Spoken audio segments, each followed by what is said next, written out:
You're shivering. Sub-zero weather, no electricity, no gas, no heater. You open the pantry, empty. Grab your phone, no signal. Your home has turned into a giant freezer. You have fire, but don't know how to light it. You have a charcoal stove, but don't know how to trap the heat. Now picture this 700 years ago. A medieval farming family also faced the dead of winter. No electric blankets, no Google, no remote controls. But they survived, not just day by day. They endured year after year through winter, famine, war, and plague. How it wasn't magic. It was survival by design. A roof made of straw, a cow lying beside the bed, hot stones buried beneath the floor, a mattress layered with animal hides, and a community gathered close around the fire. This was the medieval heating system, astonishingly simple, yet powerful enough to keep people alive.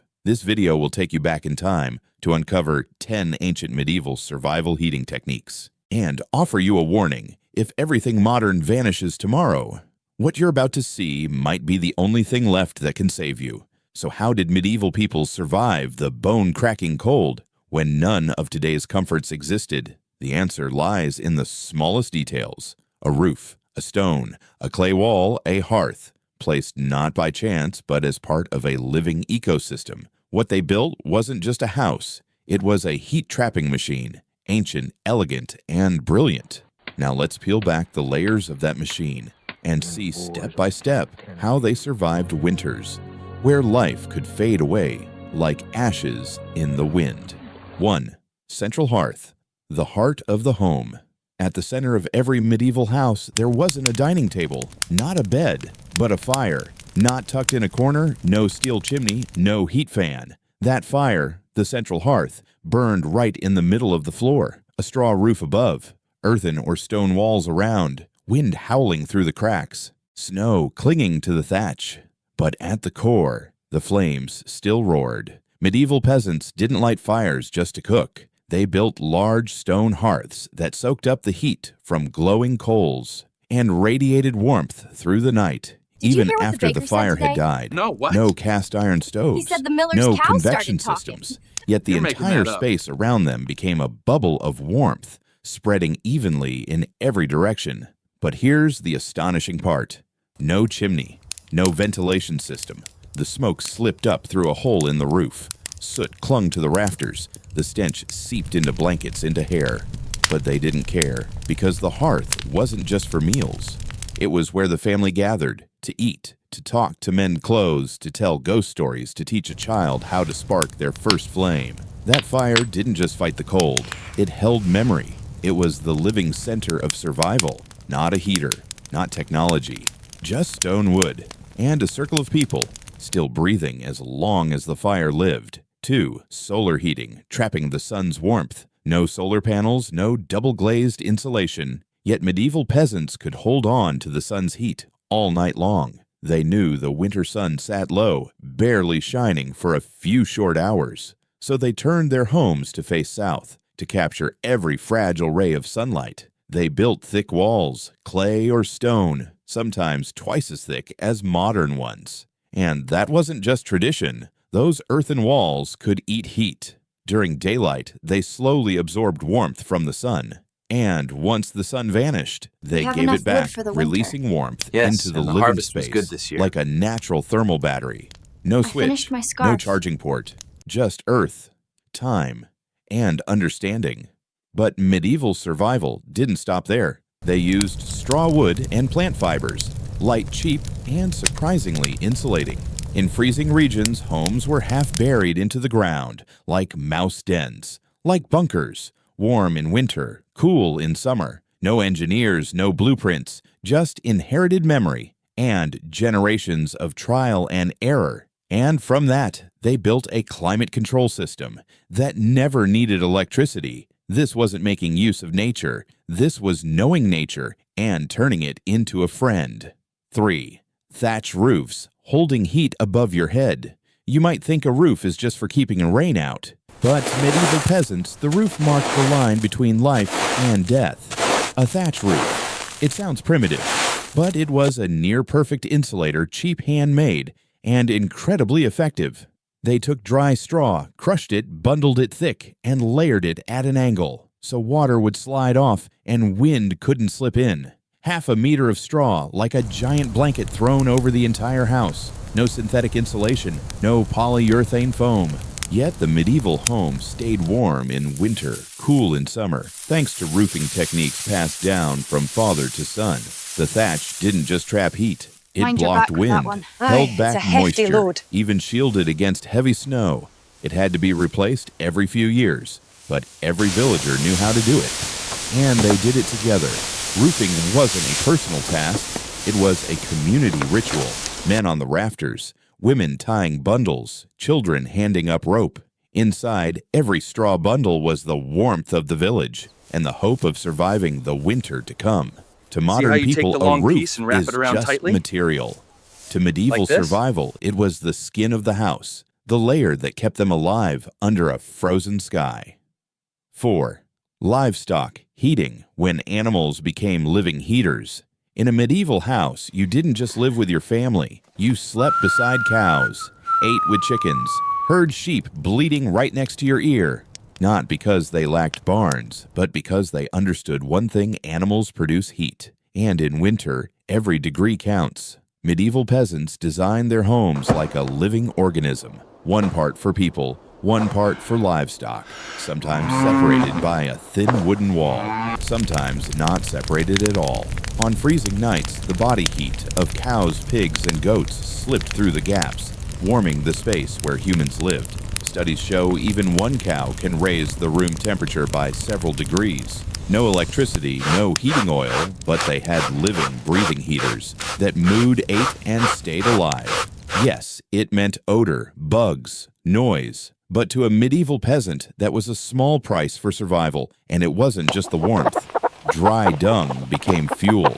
Milk, eggs, wool, and hides kept the energy flowing, warming, feeding, and preserving life. In the logic of medieval survival, every living creature had a purpose. No one was unnecessary. 5. Heated floors, trapping warmth beneath your feet.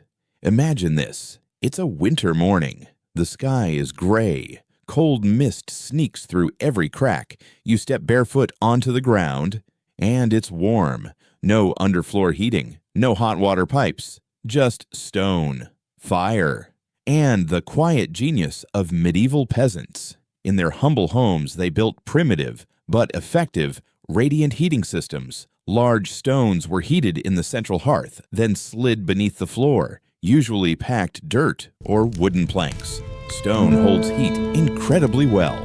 Even after the flames died, it would radiate warmth for hours. Some regions used fired bricks or clay mixed with straw, materials that absorbed heat slowly, then released it over time. In colder climates, homes were partially sunken into the ground, letting the surrounding earth act as a natural insulating blanket. No sensors, no engineers, just tradition and survival instinct. Warm floors did more than heat your feet.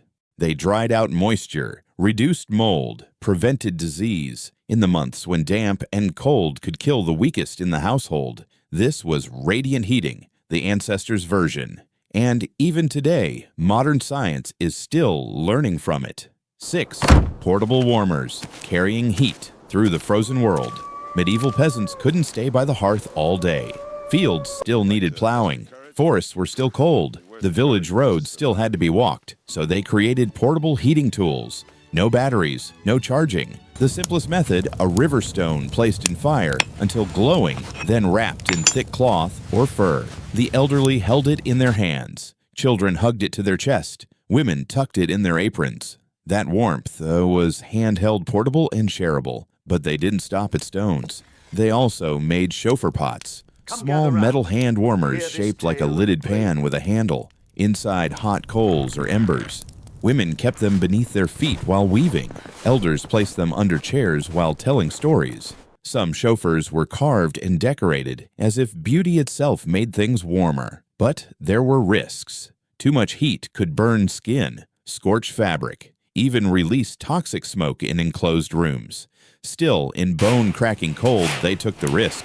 These warmers didn't just hold heat, they held the will to move to work to survive, even when the main fire had been left behind. 7 bed warmers and canopy beds, turning sleep into survival. In a medieval winter, surviving the day was hard, but surviving the night without freezing was harder. To a medieval peasant, sleep wasn't rest. It was war against the cold, and they prepared for it. Like preparing for a siege. Before climbing into bed, they used warming pans, small bronze or tin pans with long handles. Red-hot embers were placed inside, then slid quickly between layers of straw fur or wool blankets. The heat spread out, then faded slowly, leaving just enough warmth to hold the body through the night. But that was only the first line of defense.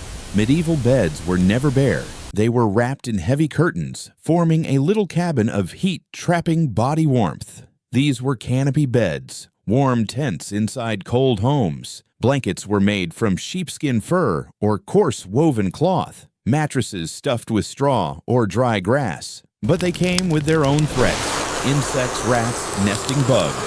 Still, cold was the greater danger. Their beds weren't beautiful, but they were warm enough to keep death away. And in a world without power, one warm night was a victory. 8. Heat reflectors, bouncing warmth back into life. In a world of scarcity, medieval peasants wasted nothing, not even a sliver of heat. They didn't just create warmth, they reused it, amplified it, directed it. Behind the central hearth, they placed heat reflectors, smooth stone slabs or polished metal plates. These materials didn't absorb heat, they bounced it right back into the room. Like a mirror, but for firelight, not to brighten the room, but to keep people alive. With a single pile of wood, they could heat twice the space, simply by keeping warmth from escaping through the earthen walls. In larger homes, heat reflectors could even be rotated, pointed toward the bed, the work table, or the old woman spinning wool in the corner. Wealthier families carved patterns into their reflectors, turning a tool for survival into a work of art. Because in medieval logic, beauty and necessity didn't conflict. This wasn't a scientific invention, it was survival intuition, knowing that fire isn't just something to burn, but something to guide. And in a long winter, every degree of warmth mattered as much as food. 9. Communal bonfires, when warmth belonged to everyone. Not every house had stones to hold heat. Not every family had a cow to share its warmth. But everyone could bring wood to build something greater than themselves, a communal fire. In the heart of every medieval village, a bonfire burned through the winter. It didn't belong to anyone, because it belonged to everyone. The elders told stories. Women stitched torn garments. Children ran in circles, cheeks glowing red. It was a frozen night, but the whole village pulsed like a single living body huddled around a heart made of flame. This wasn't just a place to get warm. It was a place to remember you are not alone. When cold became the enemy of all people moved closer, the bonfire became a center for food-sharing, news exchange, celebrations, and rituals that bound souls together. On the coldest nights, the entire village would gather for Yule, drinking spiced wine, giving handmade gifts, singing ancient songs. No streetlights, no central heating. But there was light, there was laughter, there was life, radiating outward from the fire at the center of the village. This was the deepest survival technique of all. You don't survive by thick walls. You survive by those who stand beside you. 10. Winter festivals and faith, when the spirit kept you alive. In the heart of winter, when the woodpile shrank and the forest howled, medieval peasants still held festivals, not because they had excess, but because they knew the spirit is a kind of fire too. Every winter, as days grew short and nights stretched long, villages prepared for Yule, a pre-Christian solstice festival that celebrated the return of the sun. A great bonfire was lit in the village center. Food was rationed and shared. Children heard stories of winter gods, ancestor spirits, and the miracle of light in the middle of darkness. No fireworks, just flatbread made from coarse grain honey cakes and wild fermented wine. But that was enough. Because these gatherings rekindled a belief that spring would return even if the skies were gray for now. Medieval people didn't survive on firewood alone. They survived on inner fire, on tradition, faith, blessings, and quiet gestures between human hearts. In the modern world, we might forget that. But in medieval survival, every winter, song was a promise that we don't freeze in isolation as long as we keep the fire alive for one another. The night runs deep. Snow falls so thick it chokes the air. In a small house of earth, the fire has gone out. Everything is silent, except for one thing, the sound of footsteps, people moving together toward the center of the village. There, where each medieval peasant had once placed a piece of wood, the communal fire still smolders. No one asks who lit it. No one needs to know whose firewood is this, because when the cold comes only shared, fire can save an individual. They gather in a circle, not just to be warm, but to be with one another. The elders pass down winter blessings. Children curl up safely in their mother's arms. No one is alone in the frozen night, because every flame is shared. People didn't survive because they were strong. They survived because they knew how to seek warmth when they could no longer hold it themselves. They survived because there was a place to go, a shoulder to lean on, a tradition to carry forward. And when the firelight danced on wind-burned faces, you could see it clearly. They didn't preserve life with technique alone. They preserved it with memory, with ritual, and with a quiet, unshakable faith in each other. In the harshest winters, the one thing that kept medieval people alive was that they never left anyone behind. Medieval people had no technology, no satellite maps, no survival gear, no 5-step tutorials on YouTube. They had a fire, a thatched roof, and a survival memory passed down through generations. And they practiced, repeated, preserved. They weren't superhuman. They feared the cold. They knew hunger. They lost loved ones too. But they didn't wait to be rescued. They never asked, "What tools should I buy?" They asked, "What do I still remember?" Their skills weren't written in manuals. They lived in lullabies and folk games, in the hands that tilled the soil, and in the fire shared at the village center. In today's world, we forget all that too easily. We trust devices, we rely on signals, we believe in comfort. Until one night, a blackout takes it all away, and the only thing left might be what we once called primitive. Medieval people survived not because they were stronger, but because they lived without dependence. They didn't get lazy with memory. They didn't forget how to live. And if there's one thing you should relearn from them, it's not a skill. It's a mindset. Survival is a choice, not a miracle. You live surrounded by heaters, smartphones, and 5G signals, but turn them all off for 48 hours. Would you still survive? Not just exist, but live, warm, safe, and calm. Medieval peasants didn't need to shop for gear. They needed memory, skill, and a community. What they had is exactly what we've lost. When the system collapses, no one's coming to save you. No magic button, no 2-hour survival delivery box. At that moment, the only thing you can rely on is what you once learned and haven't yet forgotten. You don't need to become medieval. You just need to relearn what they never let go of. Because survival isn't a hobby. It's an instinct, long asleep inside you. So where do you begin? One click, one spark, one bowl of hand-filtered water? Start today. Try. Remember. And if you're ready, hit subscribe and join us as we rediscover the ancient knowledge before the day comes when you truly need it.